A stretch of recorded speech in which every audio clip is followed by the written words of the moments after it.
Buenas tardes, estamos en el programa que ustedes sintonizan amablemente en tiempos de COVID y hoy tenemos un entrevistado de lujo al maestro Francisco Leonardo Figueiras Tapia.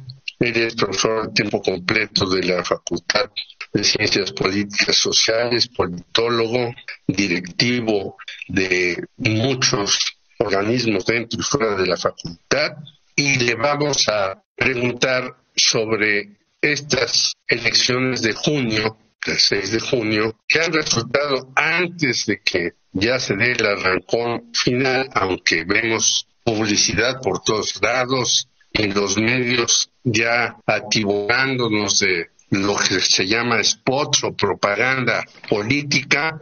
¿Cómo ve estas elecciones, maestro Figueiras? Siendo que hasta los opositores, he leído algunas notas de López Obrador, dicen que va a ganar varias gubernaturas, algunas en el Heraldo de México dicen que 13 de 15, y otros señalan que puede incluso refrendar su triunfo en la Cámara de Diputados, algo que necesita él para, según dice, llevar a cabo la cuarta transformación a su totalidad como la tenía pensada. ¿Cómo ve estas elecciones, maestro, en donde además hay cantantes, futbolistas, enmascarados y demás como candidatos a los diferentes puestos de elección? Bueno, saludos en este viernes a todos los radioescuchas y la verdad a celebrar porque se refrenda nuevamente las dos amplitudes de radioeducación. Bien, la primera parte quiero decir lo siguiente. Durante décadas los procesos electorales en este país fueron controlados por el Estado, por el gobierno, por una maquinaria electoral en donde a veces se ganaba por las buenas o se ganaba por las malas. Entonces había un monopolio.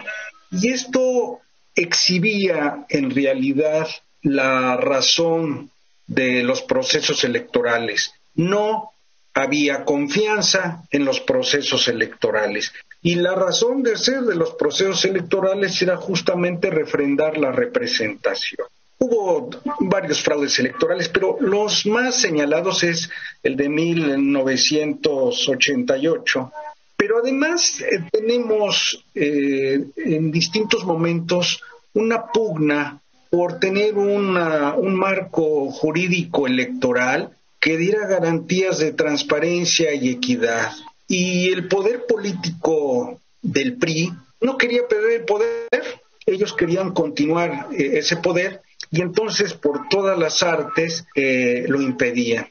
Hubo muchas reformas electorales y esas reformas electorales, algunas muy importantes como la de 1978 e inclusive la de 1996 son muy importantes, pero en el intermedio hay otras.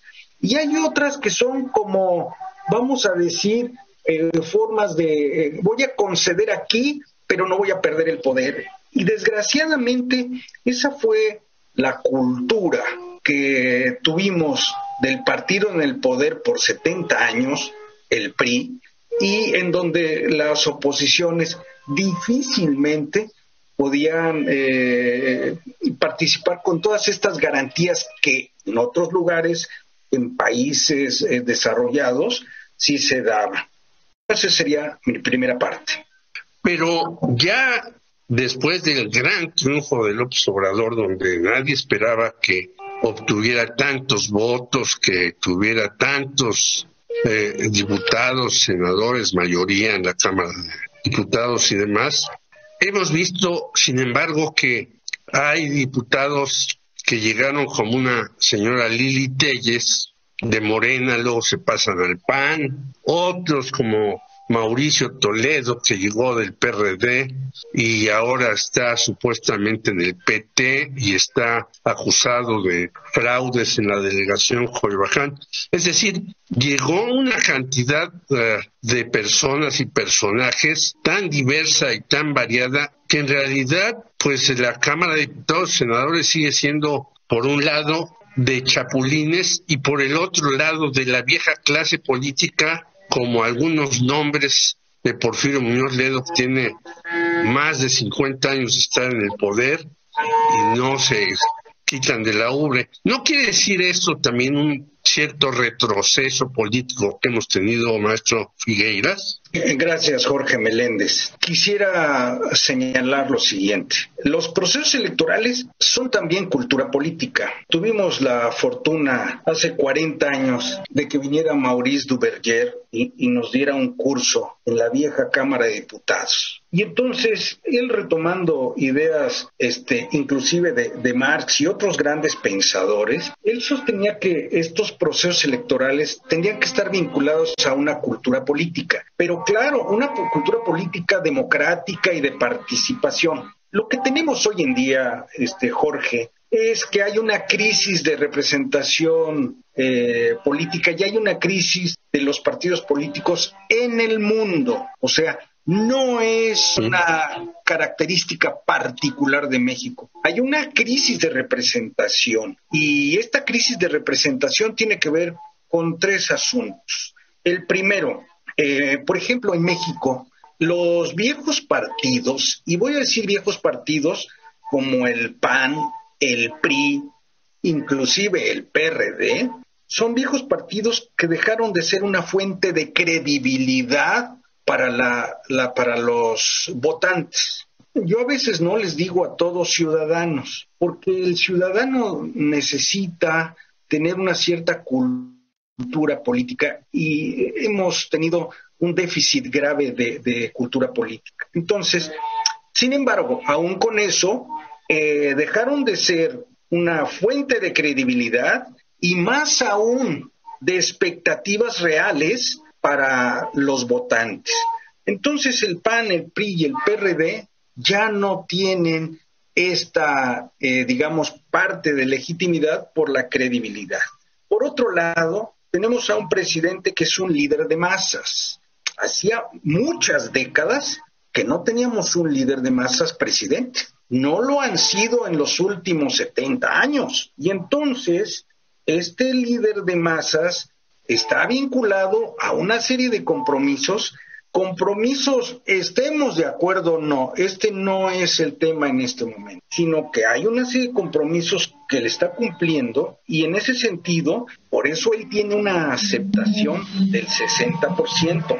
Lo que no quiere decir que su gobierno esté acertado en todo. Yo, en no pocas ocasiones, en nuestro seminario de investigación, y tú has estado presente, Jorge Meléndez, hemos cuestionado tanto aquellos que critican y cuestionan todo lo que hace el gobierno, porque lo hacen en términos de intereses particulares o ideológicos, como también hemos cuestionado a todos aquellos que son incondicionales al nuevo régimen político, y en ese sentido creo que debemos estar buscando los elementos que nos permitan aclararle a los votantes, bueno, en qué momento estamos. Esa sería una segunda consideración. Por eso usted hizo un libro hace unos meses acerca de los grises y los blancos y los negros del señor López Obrador.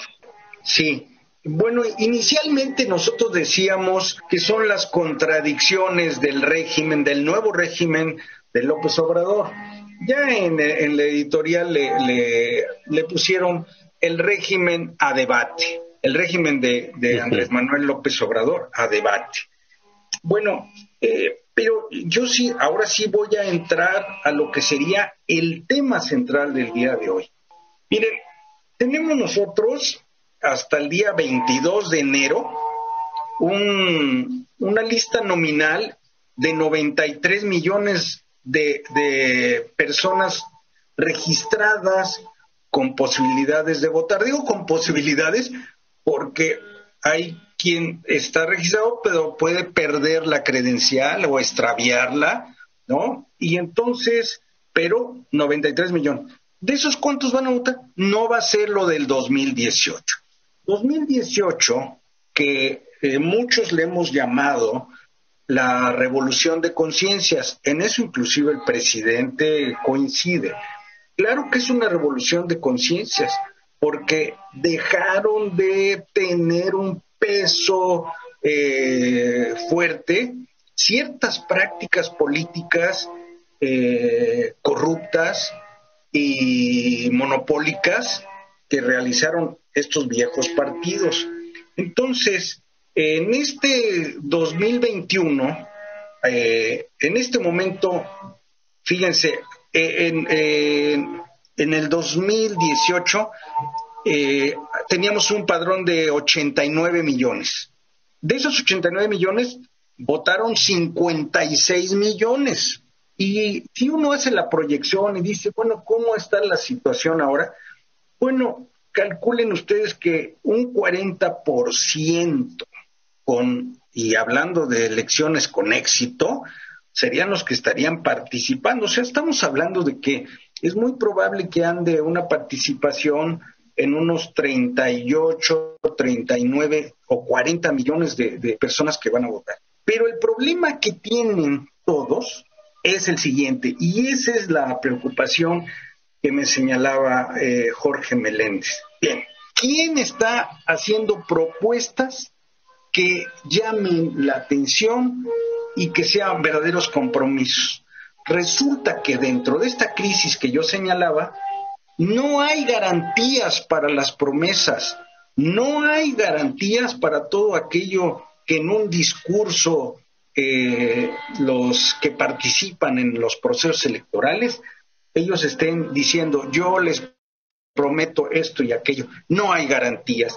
Y como la gente se ha dado cuenta que no hay esas garantías, y esas garantías son las que en un momento dado no van a ser viables, creíbles, entonces entramos en una crisis verdaderamente seria. El otro punto que también es muy importante es que, bueno, tenemos nosotros de nuestras 32 entidades una tercera parte en donde hay cierta violencia, y hay cierta violencia que es muy preocupante, porque son esas partes en donde el Estado dejó tener, digamos, los hilos, el control de lo que acontecía ahí, y entonces los criminales hoy también utilizan algunos de estos partidos, todos, y en ese sentido es de gran preocupación.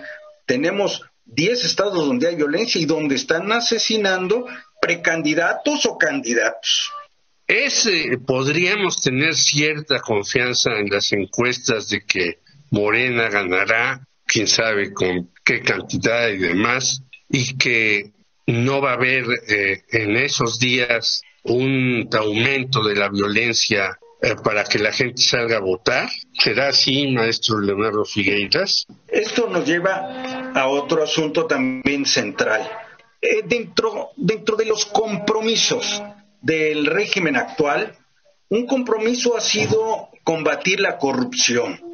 Y en realidad hay que reconocer que este gobierno sí ha combatido la corrupción. Los anteriores no, los anteriores se dedicaron a ahondarla y a buscar por dónde. Tan es así que, bueno, hace un año sacaba uno de los periódicos nacionales una encuesta en donde decía el presidente más corrupto había sido Peña Nieto y después le seguía Carlos Salinas de Gortari. Entonces, bueno, y la verdad es que uno dice, bueno, si hay un combate en el actual gobierno, sí. Hay una austeridad de quienes representan el poder político en México, desde luego que sí, y entonces ahí en ese discurso la oposición al actual régimen político en México, que lo podemos caracterizar de un régimen de izquierda moderado, un régimen socialdemócrata, puede tener algún rasgo populista, sí, pero estamos hablando de un régimen que permite el desarrollo del capitalismo, y a veces no el mejor capitalismo, pero no su oposición, que son PAN, PRI, PRD, fundamentalmente, no pueden construir un discurso que los votantes digan, me convence y voy a ir. No. Las únicas manifestaciones a favor de esta oposición de derechas, así parece que es muy español, pero de derechas, porque estamos hablando de distintas posiciones, esta situación lleva a que solamente sean sus militantes y escasos simpatizantes los que en un momento dado le pueden dar el voto a estos partidos. Y entonces en este proceso, cuando se plantea cuáles son las tendencias, obviamente estamos hablando, algunas encuestas señalan que un cerca de 35%, 40%, están dispuestos a refrendar su voto por Morena. Y el partido que le sigue, que es el partido de la derecha católica, que es de Acción Nacional, anda en el tenor de del 16%, o sea, está mucho menos de la mitad. Y ya no se diga el viejo PRI. El viejo PRI anda en un 6%, 7%. Entonces, si uno hace estas cuentas y dice, bueno, pues no hay posibilidad más que justamente en algunos lugares en donde sí estén gobernando estos partidos de la oposición al actual régimen, que tengan la posibilidad de ganar. Pero en realidad las expectativas son esas. Sí se va a refrendar el triunfo de esta izquierda moderada, socialdemócrata, por ciertos rasgos populistas, porque sí se ha comprometido con ciertos compromisos con los votantes. Pues le agradecemos mucho, maestro Figueiras, y lo que usted dice es cierto. Bueno, en el PRI hay una inconformidad grande porque se repartió una cúpula a los puestos, en el PAN hay jaloneos y hasta deserciones grandes. En la propia alianza en contra de López Obrador tenemos a un señor Gabriel Cuadri que dice que deberíamos tener un partido como Vox de España, que es la ultraderecha. Paquita, la del barrio, que va por el Movimiento Ciudadano, dice, pues yo no sé por qué estoy aquí, pero me dijeron, y pues vemos pues una verdadera turba ahí que no sabe ni qué hacer. Y usted ha dado algunas serie de declaraciones de por qué sí pueden las encuestas y sí puede seguir gobernando López Obrador. Esperaremos y lo buscaremos pasando las encuestas para que usted nos diga cómo vio la cosa. ¿Alguna otra reflexión final que quiera hacer? Mil gracias por la invitación y sí quisiera cerrar con algo muy importante. Nosotros en la Facultad de Ciencias Políticas y Sociales ingresamos hace 50 años, nos preparamos para administrar y para gobernar y invertimos muchos años de nuestra vida preparándonos para ello. Lo que sucede es que ahora todos los partidos, voy a hablar en general, por supuesto que puedo particularizar con la oposición al actual gobierno, pero voy a generalizar, pues quieren tratar de enmendar esa distancia entre la popularidad que tienen como partidos y recurren pues al deportista del año, a la actriz destacada de los últimos 20 años, y entonces de esa manera ellos quieren ganar un voto, pero es un voto que ni es ideológico, ni es programático, lo único que es un voto convenenciero para sus intereses de cúpula de estos viejos partidos del régimen anterior. Muchísimas gracias, maestro Francisco Leonardo Figueiras Tapia, y estaremos con usted próximamente. Hasta luego. Gracias.